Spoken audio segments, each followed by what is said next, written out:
yawe na mimi, mapenzi yako yawe na mimi. Kwa mkono wako umenibariki,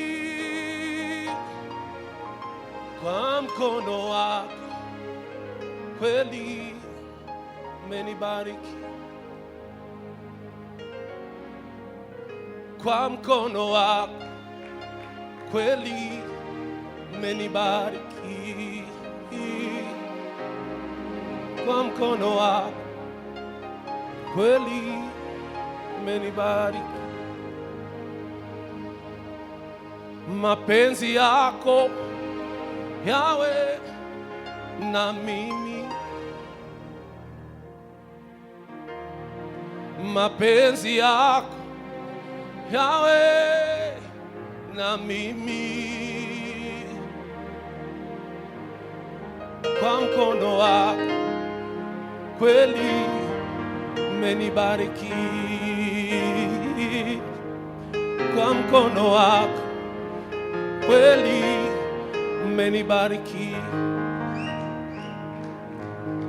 na macho yako yawe na mimi,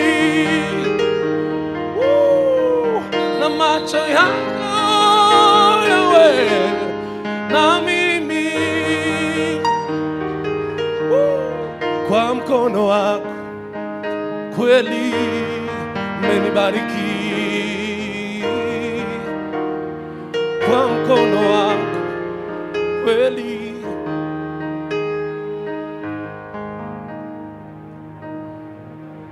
Na macho yako yawe na sisi, na macho yako yawe na sisi, kwa mkono wako kweli umenibariki, hata na hawa wabariki Bwana, kwa mkono wako kweli umenibariki, na macho yawe nao,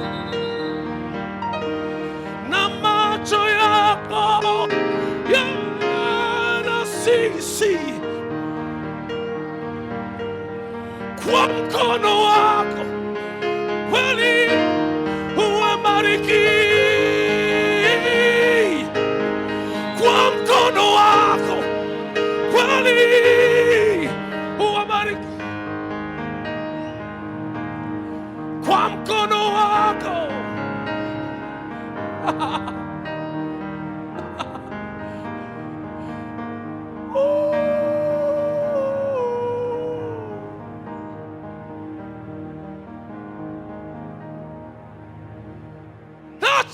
nachonani kusaka nganemek ni mana, nachonani kusaka nimufashe nganemek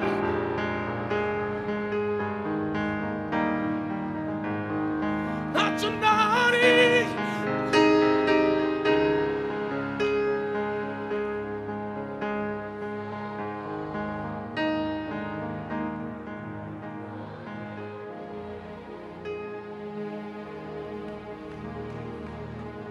Mubisubiremo, nachonani, nachonani.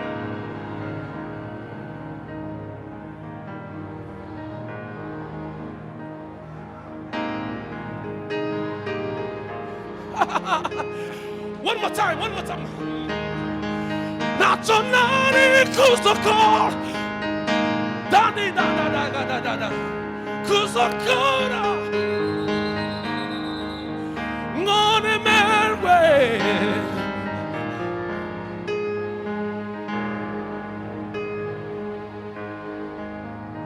hari ikintu nk'uko mbwiye, hari ikintu numvisha mu mutima wanje cy'umwuka. Pawulo yabwiye Timoteyo igice cya mbere umurongo wa 6, Timoteyo ndagira ngo wa mbere aramubwira ngo uzirike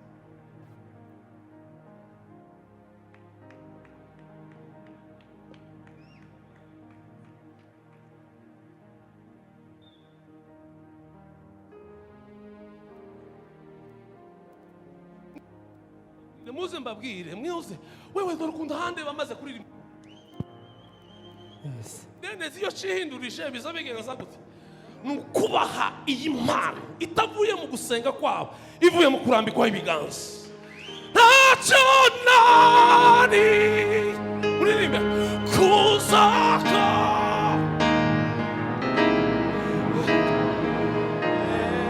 wewe come. Ntacyo nari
rimwe na rimwe ntibiva kugusenga cyane, igihe kimwe biza biva kukurambikwa ibiganza. Mwakira impano yo kuramya, ministry yo kuramya itembe muri mwebwe nk'uruzi rududubiza. Jambo ry'Imana rivuga ngo nk'uko imigezi idudubiza mu nda zanyu, the living water flow in your stomach, let it flow right now right now.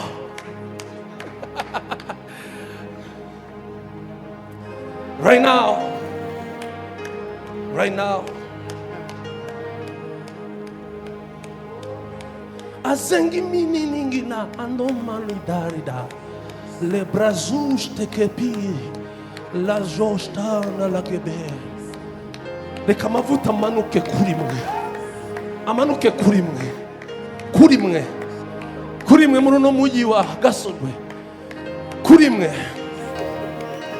manto igikoresho cyo kuramya Imana. Flow right now. Mavuta temba kura. Nabandi.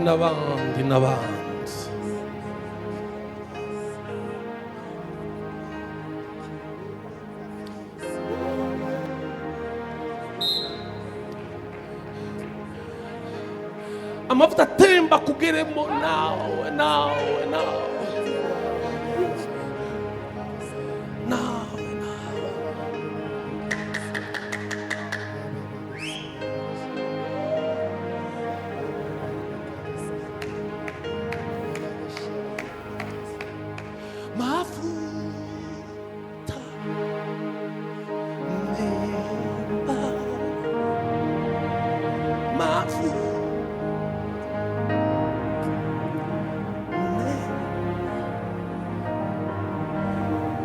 Kimana sumu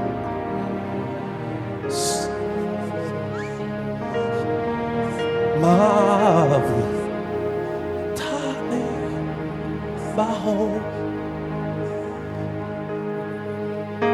mavu ne baho mavu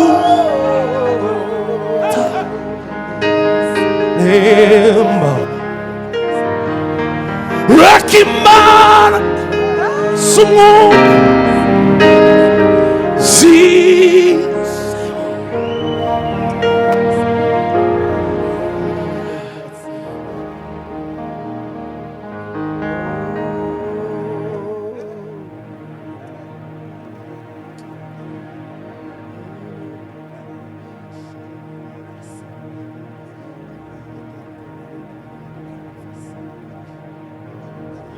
mundebe mwebwe mumenye ko abaririmbyi munyumve dadi munyemerere none se ko ndumuririmbyi ndabigirane mwebwe abaririmbyi masoko y'imigisha yanyu ari mu itorero. Ubundi Papa Bishop nahagurutse kurwana n'amaministeri, hari urubyiruko rwose rushora imbaraga n'impano zabo mu maministeri adafite altar. Ningira amahirwe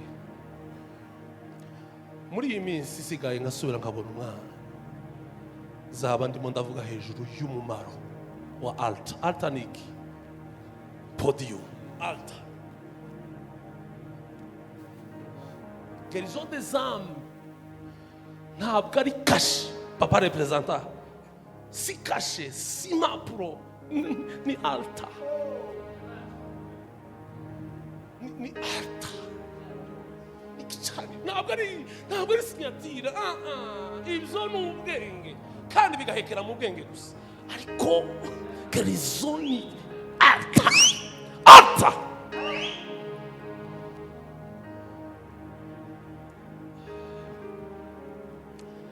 Ariko kandi n'uwo mwanya simukeneye kubera ko ababyeyi benshi bahari, ndabivuze. Mwebwe rero ndimo ndazunguruka East Africa kandi nyirangiza nzaje ahandi kubabwira ko imigisha y'Imana yo kuramya, kuririmba byo kuramya ni kuri altar, apana ministry. Ministeri ntabwo zigira altar, itorero niryo rigira altar. Ministeri ntizigira altar. Nizo ariko ikigira altar ni itorero. Kukura kwacu biri mu itorero. Apana iriya. Mwebwe rero urwego babwira ko iyo ngiyo muri za ministeri ngo ariho ngo barimze bose bazabasha ngo bakasha gukura, ariko nta altar, nta mugisha. Muzomenya yego ibyo ngibyo z'amajwi byanyu, ariko ministry iri hehe? Ministry apana ministeri byo muhamumva. Ministry apana igikorwa kandi umurimo umuhamagaro urihe, ministry irihe. Notanga haleluya, muranyikiriza, tuzamura ibiganza. Haleluya, haleluya. Amen. Kandi habe n'abakristo basanzwe muzu z'Imana mukuze cyane biri hanze kuruta umumaro n'umugisha ubonerwa ku gicaniro kuri altar. Ayose nyavuze kubwa waririmbye none ndatangije mbwiriza ijambo ry'umunsi nimbara mpereza umuvyeyi bishop. Nimunyemere bano tubakomera amashi. Mutarahaguruka. Tacho wahagurutse papa nta amategeko. Nimba izo ministeri muzibamo tacho bitwaye, ariko mumenye ko umugisha mugende mwishari naha kuri altar.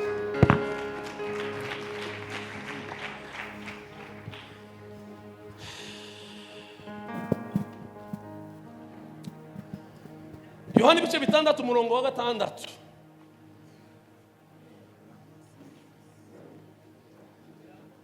Yohana ibice 6 umurongo wa 6.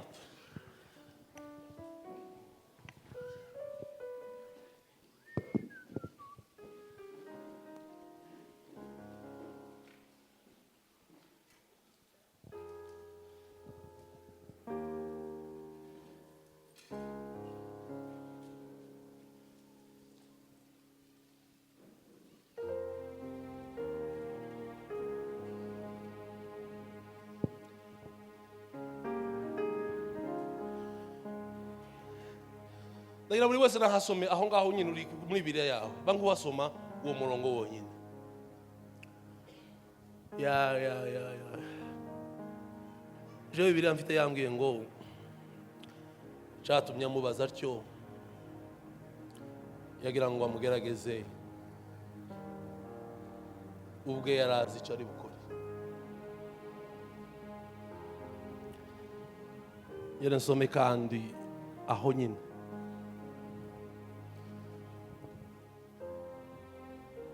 cyatumye amubaza atyo,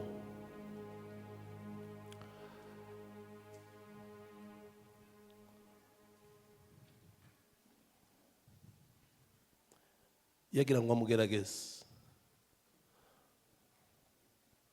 iwe yarazi icyo ari bukore. Maze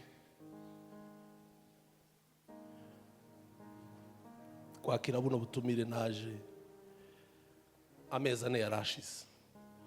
Buri munsi uko dusengeye uyu mukutano hakaza message, umuriro ukaka kama nandika uko nsengeye igiterane indikaza, menya ko ari umuriro uri muri nje kandi ni byiza ntacyo bitwaye. Uko iminsi igenda yegereza tuza twitegura tuzi inzira yose, ese mana abantu bari iri Gasorwe niki bakeneye, na terura ijambo na terura Bibiliya naja muri meditation, message zikama zizari nyinshi. Ngira umutima wa mutima we ntucanganye kigwa,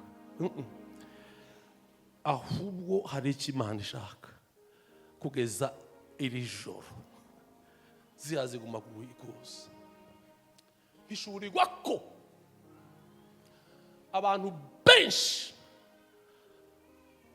muri twe uyu mugoroba cyangwa muri kino giterane bakomerekejwe no gutegereza Imana, gutegereza icyo Imana yabavuze, barakomereka.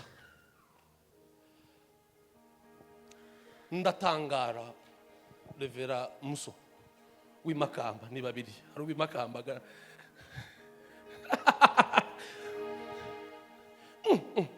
umuntu yokomeretswa no kurindira Imana bikamuzahaza agakomereka kugeza igihe yivumbura, asasa imigera akivumbura, akivumbura mu mutima, umutima ukivumbura akambara uwo atariwe, akaba uwo atariwe, akagenda mu nzira atarizo. Donc ubuzima bugahinduka kuba impamvu yo gukomereka. Ngo wavuganye n'Imana, Imana iratinze, cyangwa ngo urategereje urarushe none urivumbuye. Naje kubabwira ngo kuva wa munsi wavuganye nayo niyo kwizerwa ntizihinduka. Kuva wa mugoroba wavuganye nayo, kuva bwa bundi mwavuganye nayo, kuva bwa bundi wabonye igishu cyo gutabarwa, wa munsi n'ubu iracyari Imana, n'uyu munsi iracyari Imana. None naje kuguha umuti kugira ngo ukire icyo gikomere, ukire uko kwivumbura k'umutima kwari gutegereje Imana kwatumye umutima wawe komereka. Hanyuma kiri muri ayo ngayo numva umutima urambwiye, papa revera ngo nigisha abakristo gusenga. None uko naje uyu mugoroba kubigisha gusenga, none munyemerere mbigishe gusenga. No bigisha gusenga, hari amasengesho abiri ngiye kubigisha kubasangiza, tuyasangire nimara nicare. Banguza papa, banguza nawe po muze mbabwire, kandi sinza natinda jewe sinza tinda. Banguhagarara ha wewe na Paul hagarara.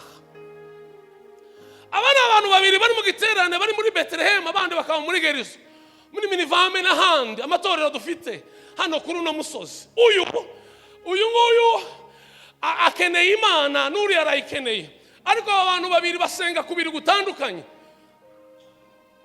Muvuge ngo amina. Ni munyumve ndagiye gusoza. Uyu iteka asenga yivovota, ariko uyu nguyu iteka asenga ziko icyo avuze imbere ya data, nubwo itatabona igisubizo ariko Imana iba yumvishije. Uyu na uyu arizeye nawe ko Imana ari Imana, ariko ahora yivo, umutima warivumbuye, umutima wararushe, ni umurwayi, ni umunyagikomeri, ni umuntu umugaye mu buryo bw'amasengesho. Uyu Paul na uyu iwe arategereje ko icyo yavuganye n'Imana, apana icyo Imana yamuvuzeho, icyo we witwa papa, icyo Felix yavugishije Imana, yafukamye rimwe kabiri umwaka 10-30, icyo yavuganye nayo kanye n'ikimenyetso. Iyo agiye gusenga azayandika, akavuga ngo ngiye gusengera kino, yamara gusenga akamavuga ngo amen, bibaye bityo. Uyu arakomeye, mutandukanye, ntabwo ari icyo Imana yavuganye nawe, ahubwo nicyo Felix yavuganye n'Imana. Arakizeye kugeza ku rwego niyo bomufata ngo yarangije tukamujana hari Gasorwe, nabonye imisaraba, yoja mumva akiyizeye ko ubwo atabibonye ku isi hari ikindi gihugu agiyemo abisangamo. Uriya uzi impamvu? Kubw'imbaraga gusa zo gusenga kwe. Nimwumva umutima w'uyu mugabo ko murawumva, si cyo Imana yavuganye, nicyo we yavuganye, icyo yagiye imbere ye yarayibwira, agikomeyeho kurusha we. Uriya mu izina rya Yesu Kristo naje kubimura, tuve muri bano bizera bakivovota, tuje muri bano basenga bakizera. Tuve muri aba basenga kandi bakavuga ku ndimi, rimwe na rimwe bakerekwa, ariko bakivovota kubera ko bataba babona ibyo baha basengera. Nitumara twimuke tuje muri uyu cyangwa muri aba basenga, ijambo ryabo rikaba ari ukuri, ritohindurwa n'ibihe n'uburwayi na situation na Gasorwe n'ivumbi na Trump na dosiye, ahubwo yizeye Imana. Si ukuyizera gusa, yazamutse mu yindi dimension, arayiringira. Iwe nayo ni inshuti, nubwo yatinda amaherezo ngizi ndirimba zaririmba izatabara. Ntiyitaye no gutinda, ntiyitaye no kubaha, ntiyitaye no kugira amafaranga, no kugira account, ntiyitaye kuri ibyo, yitaye kuco we yavuganye n'Imana. Uyu we amara gusenga aho kandi yahavuga ku ndimi, yamara gutaha indimi yarahavuga zikibagirana zikagenda. Iyo yagerana mu rugo, umugore yamubwira ko nta kirayi, akibagwa ko yasense, akibagwa ko yavuganye n'umwami w'abami na papa, akabyibagirwa. Kandi uyu yarahamagawe, ni umupasiteri, afite n'impano. Uyu rimwe na rimwe azatumirwa akava akaja ahandi, akaja kuvuga ubutumwa. Rimwe na rimwe uyu azarambika ibiganza ku barwayi bagakira. Kandi rimwe na rimwe uyu azasengera umuntu, inzira yiwe igatungana, ubuzima bwe uyu ariko we ari mu buzima bwo gutegereza, kandi ubwo buzima abukomerekeyemo. Uyu rero gukomereka kwe ntaho bihuriye n'impano pi, ntaho bihuriye no kuyobora pi, ntaho bihuriye no kuvuga ku ndimi n'igisirimba cyinshi. Oya, imitima iratandukanye. Ndabarema mu mutima wo kwiringira Imana mu izina rya Yesu.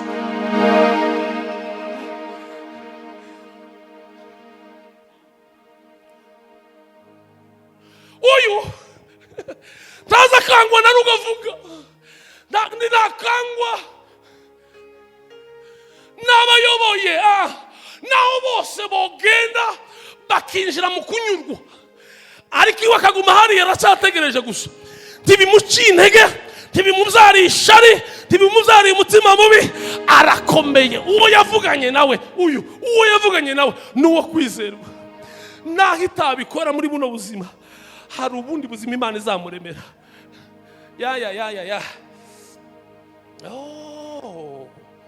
Niki gituma mu nteye amabuye, hari umuntu uteye ibuye ringeraho, hahambwira ngo ibyo ntibishoboka, ringezeho, araringarurira ijambo.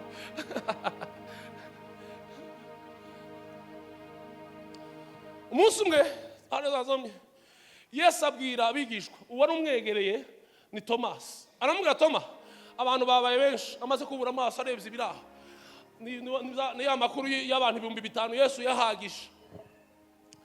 Arana Toma, abantu babaye benshi, amasaha ya lunch yageze, ni mu bagaburire bano bantu. Bibiliya yavuze gute? Yantangaje, yavuze ngo nubwo abwiye Tomasi mu ntege nkeze za Tomasi, ariko we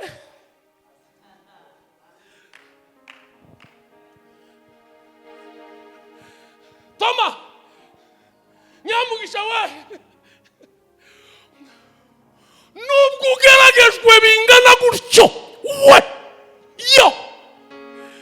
izicyo iziri bukori, nubwo Mariya ameze gutyo, nubwo bidashoboka muri wowe, igisabwa ni kimwe, yiringire mu izina rya Yesu. Irakiza.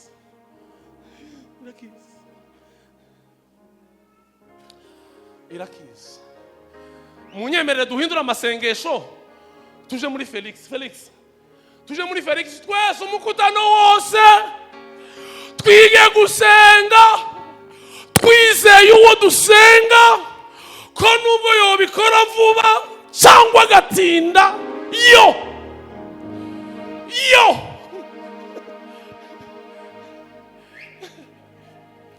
nubwo yakora ibikora ku marangamutima yacu cyangwa ntibikore,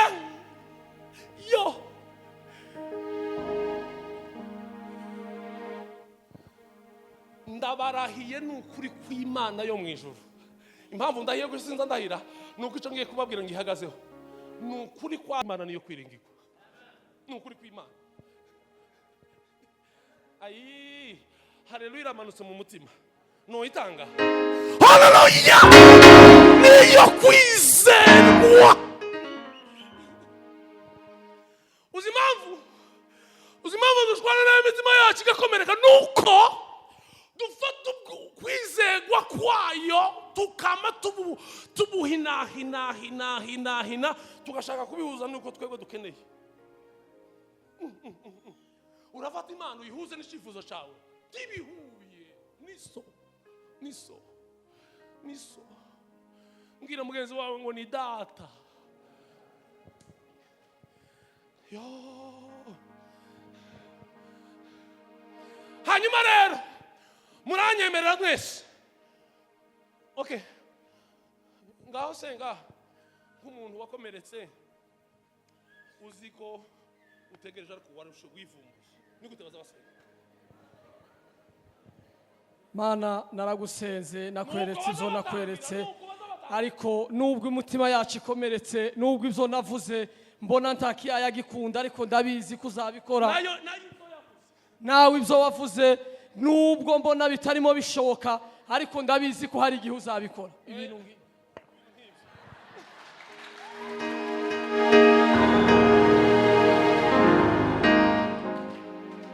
Wewe senga nkuzi neza ko byakunda mu mutima wawe ko izabikora ngaho senga numva. Data turaguhimbaje turi hano kubwa kiriya kibazo kimeze nk'umusozi. Ndabizi ko nubwo abantu babona ko ari ukuri cyangwa ko atari ukuri mpagaze ku kuri kwawe kuva nkumenye ko nzi kutazuhinduka ibihe byose hoba nijoro hoba ku manywa nzi ko ibyo nza kubwira uzubyumva bidaturutse mu gukiranuka kwanje kuko muri kamere ya muntu taciza kibamo. Uyu muntu mumukomera amashi icubahiro waza mumukomera amashi menshi.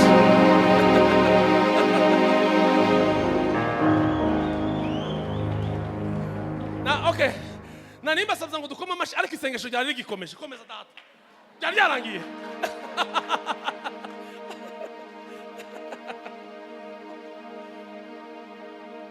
Hari akandi kantu nkeneye kuvuga numara utange amena uvuga ngo wabikora vuba wabikora utinze kandi utandabikora ukarenzeho yo ufite uko kwizera niyo kwizerwa yabikora utabikora niyo kwizera ngaho senga data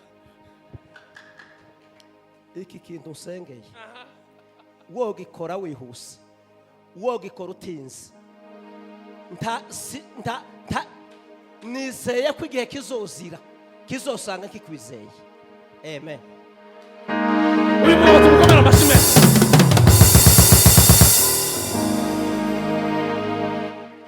Iyo wamaze gusenga gutyo Imana ubu yishomboroje ubu yibwiye ngo ngaho kora umutima wawe uyibwiye ngo kora izaya mayitamurura uba wamaze kuyimenya no kuyishurirwa Imana izikora. Yarangaje izikora kubw'amarangamutima yacu izikora kubw'amarangamutima yayo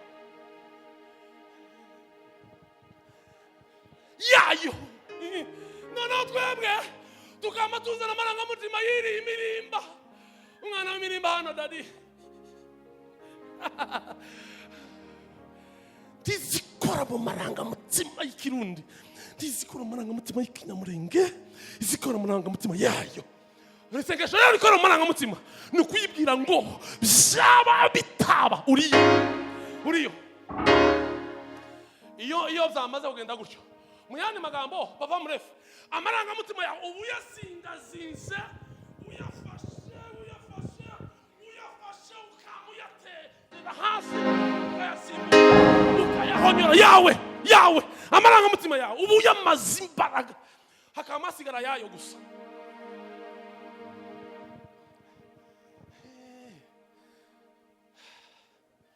Hagasigara yayo izi mpamvu hasigara yayo nuko yo yonyine niyibizi what next ikiri gukora.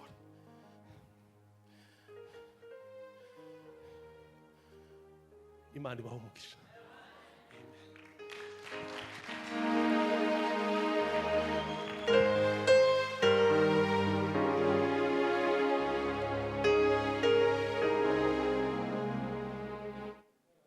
Tuweze imana icubahiro.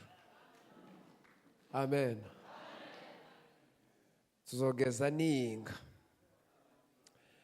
abagisenga bene ariya bayaretse nukuri ariya tuzogeza ninga abantu nimba waje kumva imana tuzogeza ninga wayaretse.